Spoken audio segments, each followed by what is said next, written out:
More from Mike Benz. We were talking about last hour with Peter Berkowitz, the former State Department cybersecurity official. So this is what he said a few months ago in terms of what the Twitter Files 2.0 was going to look like, if you will. We've gone from the election integrity partnership in advance of 2020 to now the cyber threat Justice League, which sounds like something out of a Marvel comic book, but there are no heroes here. And it involves foreign government, too, the Brits. Point here is they're attempting to stay ahead of what the Supreme Court may decide in the Missouri v. Biden case we were just discussing, to continue to do what they did in 2020 in terms of suppressing content on social media platforms, but this time without their fingerprints on it. We don't need the direct interaction between government agencies and social media platforms because we have these cutouts like NewsGuard that are led by former intelligence community officials like Hayden from CIA, like Ridge from Homeland Security. They know what to do. They don't need to be instructed, so we can have plausible deniability about running the same program.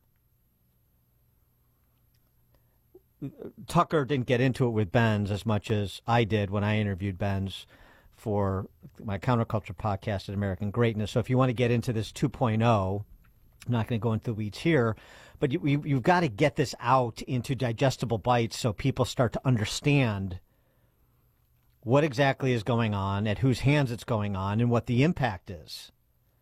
And Benz does a pretty good job of breaking it down, and you certainly take away the top lines.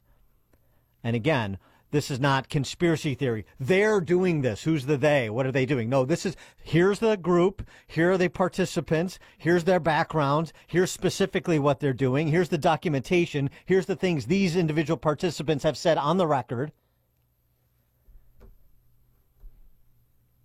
So Ben's, after going through a Cliff Notes version of 1.0 and 2.0 with Tucker. If you want more detail, again, check out my Counterculture podcast. I'm not saying it's better than Tucker's, but it is. No, I'm kidding. But it's just, we just get into more details and different things than Tucker did in his hour with Benz. What the summary, what Mike Benz says he is describing, laying out everything that's transpired over the last 8 years. Take a listen. What's happened with the rise of the censorship industry is a total inversion of the idea of democracy itself. Democracy sort of draws its legitimacy from the idea that it is ruled by consent of the people being ruled. That is, it's not really being ruled by an overlord because the government is actually just our will expressed by our consent with who we vote for. The whole push after the 2016 election and after Brexit and after a couple of other, social media run elections that went the wrong way from what the State Department wanted, like the 2016 Philippines election, was to completely invert everything that we described as being the underpinnings of a democratic society in order to deal with the threat of free speech on the internet. And what they essentially said is we need to redefine democracy from being about the will of the voters to being about the sanctity of democratic institutions. And who are the democratic institutions? Oh, it's us. It's the military. It's NATO. It's the IMF and the World Bank. It's the mainstream media. It is the NGOs. And of course, these NGOs are largely State Department funded or IC funded. It's essentially all of the elite establishments that were under threat from the rise of domestic populism that declared their own consensus to be the new definition of democracy. Because if you define democracy as being the strength of democratic institutions rather than a focus on the will of the voters, then what you're left with is essentially democracy is just the consensus-building architecture within the democratic institutions themselves. And from their perspective, that takes a lot of work. That's such a key point. It's basically, if I could summarize it in one sentence, is what our friend Nicholas Cass, John Cass's brother, who was a lifer at State Department and intelligence community agencies, said about autocratic regimes in places like Turkey. The attitude is for the people in spite of the people. the institutions, not the people. Protect the institutions, not be responsive to the will of the voter. It's military rule. That's what Ben said. For more on this, we're pleased to be joined by Stephen Bucci, served America for 3 decades as an Army Special Forces officer and top Pentagon official. Visiting fellow of the Heritage Foundation's Allison Center for Foreign Policy Studies as well. Stephen, thanks for joining us. Appreciate it.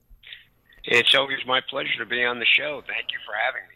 So what about Ben's and what he's had to say? And there's a lot of corroboration and additional reporting from Schellenberger and Taibbi that advance the veracity of what he has to say about the intelligence community and social media platforms and what is afoot here with the censorship industrial complex.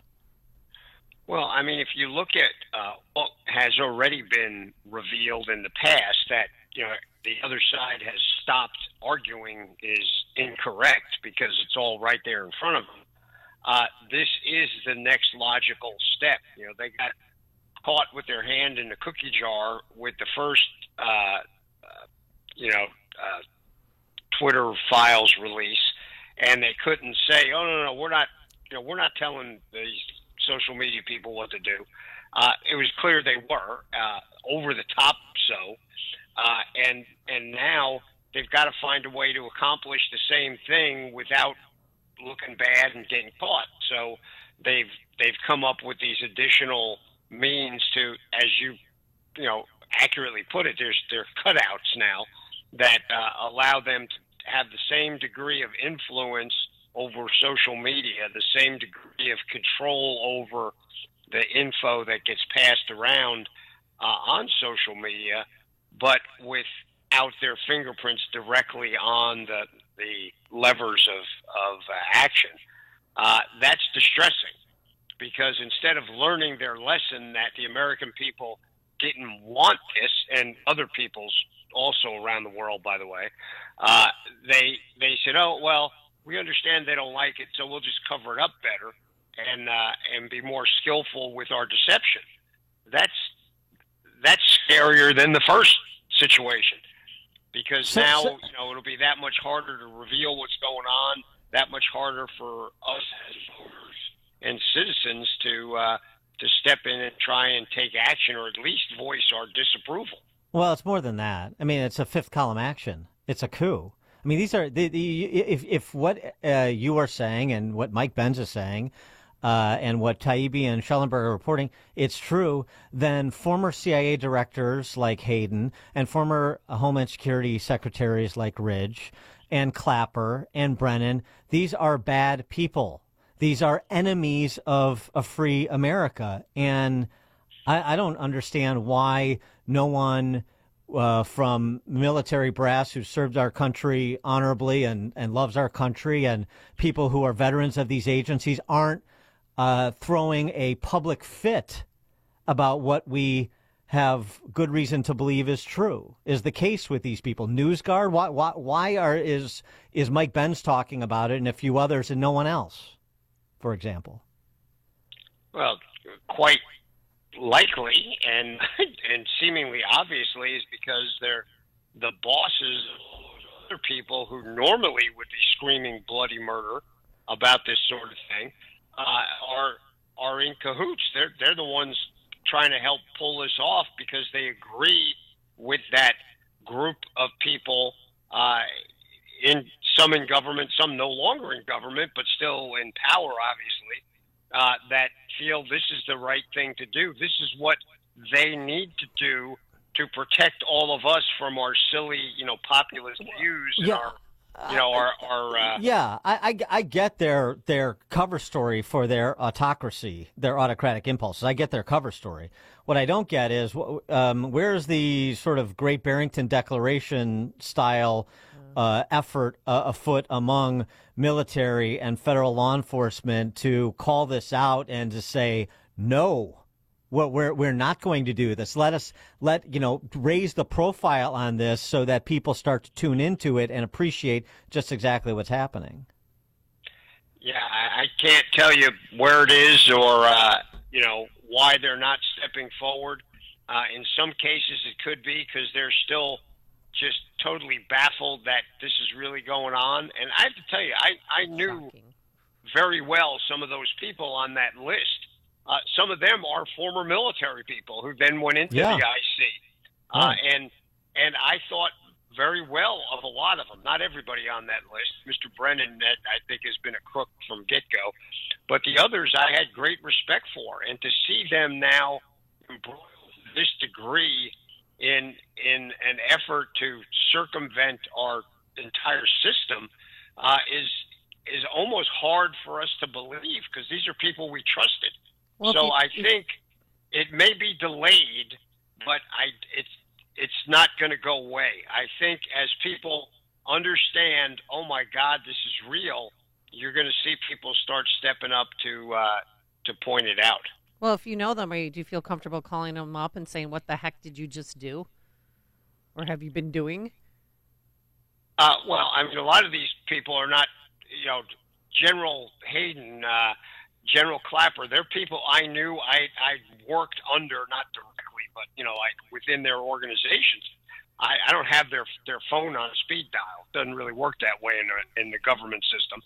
And, to see them, my wife and I, we both knew General Clapper very well, thought the world of him. And as more and more of this comes out, you go, holy smoke, I can't believe General Clapper did this and is saying this. It's really hard to get your head around that. And, and I'm one of the people who, I talk on the radio and on TV for a living. Now, that I don't get paid for it, but you know what I'm saying. It's what I do.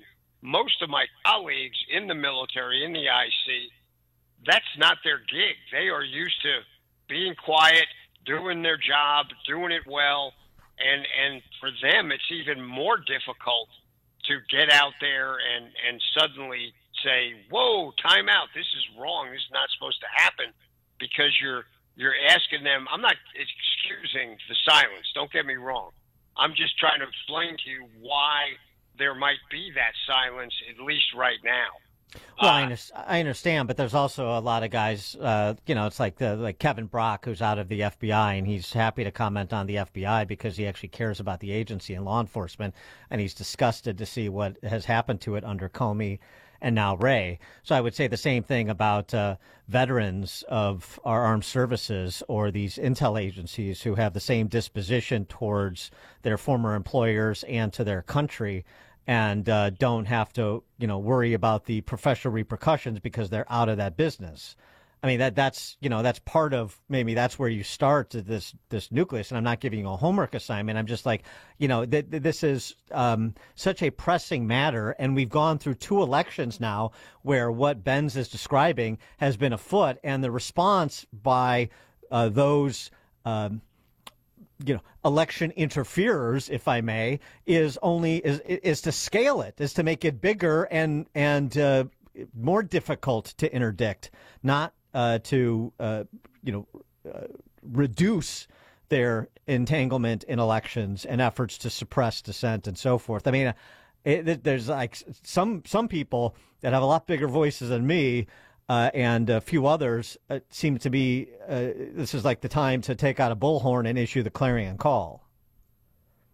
Yeah, but remember, it's kind of tough to get that clarion call out there when all of the normal outlets that would go over are, part of the cooked books. And that's, again, not making excuses. I'm just trying to get my head around. No, I mean, it's why is this going on, and there's challenges. I mean, there's challenges, but I don't know. I mean, like, it's something. This stuff just goes. They are just relentless on the other side, and we're sort of like a shoulder shrug. That's bad. This shouldn't happen, but it is happening. And then there's people that have angles of access that don't want to use them. I mean, this seems to be like the recurring problem on the freedom side, if you will, which is the other side is happy to exercise power they don't have, and we are unwilling to exercise power we do. It's such a bad matchup. I mean, let me give you just another example because I want to get your reaction to this too. It's not national security directly, but it kind of sort of is tangentially. This is a former FBI agent, speaking of somebody who's a former, who's willing to talk openly about this, Stuart Kaplan, talking about the underreported arrest of the FBI informant who accused the Bidens of being bribed by Burisma. The FBI has arrested him now for perjuring himself, even though this allegation is years old and was checked out. And this is the point that Stuart Kaplan makes. When that 1023 form was released last year, my colleagues and I knew at that point that informant was going to be sacrificed. It was just a matter of time. That informant has been on the books since 2010, 11, 12, up until more recently. You do not stay on the books with the FBI unless you have been vetted and you are credible. And the fact that he had received so much money from the FBI and so many people have to sign off on that payment or those payments, it has to be verified that he is a very productive informant. So what the FBI and our government wants to have us believe now is we've now taken out the predicate, the predicator, the person who started the ball rolling, tattling or telling on the Bidens. And now we gathered all of this other information, all of the money trail, all of the checks, all of the payments. But yet, because we're going to discredit the guy who unleashed on him, let's throw it all in the garbage like it never even happened. So let's assume we eliminate this guy.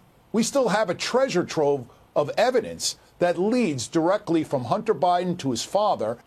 It's just insane. It's illogical. It really is embarrassing. I can't believe that the FBI has gone down this road again to unleash on this informant. That they're alleging that he lied in September of 2023 about things he said in 2016. I mean, the whole thing is ridiculous because you have to understand the way things work. In 2016, 17, and 18, he was vetted. The information that he provided was corroborated. That's what got the ball rolling with respect to the FBI and the IRS. It's not like his information is the only thing that's out there against the Bidens. There's a treasure trove of information. Yeah, you cross the Bidens and the justice system is out to get you, for example. It sure seems that way, for sure. And just ask Trump. Well, yeah, and with President Trump, they've dressed it up so much, and so it's the stories are so pervasive. The judgments by sitting judges against him. You sit there and go, wait a minute, I'm not a lawyer, but this makes absolutely no sense as to why they're doing this. And, we'll hopefully that'll get sorted out as it continues up the chain in our legal system. But something like this guy, who's going to go there to defend this guy? Who's going to help him? We don't even know who he is. And I'm with the last speaker you had there, just like, wow. Okay, so this guy's been in this system all this time, and now suddenly, because the charges are getting traction, we're going to go after him and say he perjured himself. That is the system directly and openly shutting down justice. Well, we do know who he is. We do know who he is. His name is Alexander Smirnov. We do know who he is. And so, right. So where are people rallying to Alexander Smirnov? Not just what happens to him, but what it means for other whistleblowers. I mean, are the two IRS whistleblowers, Ziegler and Shapley, are they going to be arrested next? Because, this stuff is getting so far beyond the pale that people inside D.C. who know better need to start demanding better and doing better in terms of representing people who do exhibit some political courage, in terms of raising profile and all this stuff, in terms of, frankly, stoking a revolt over this stuff. I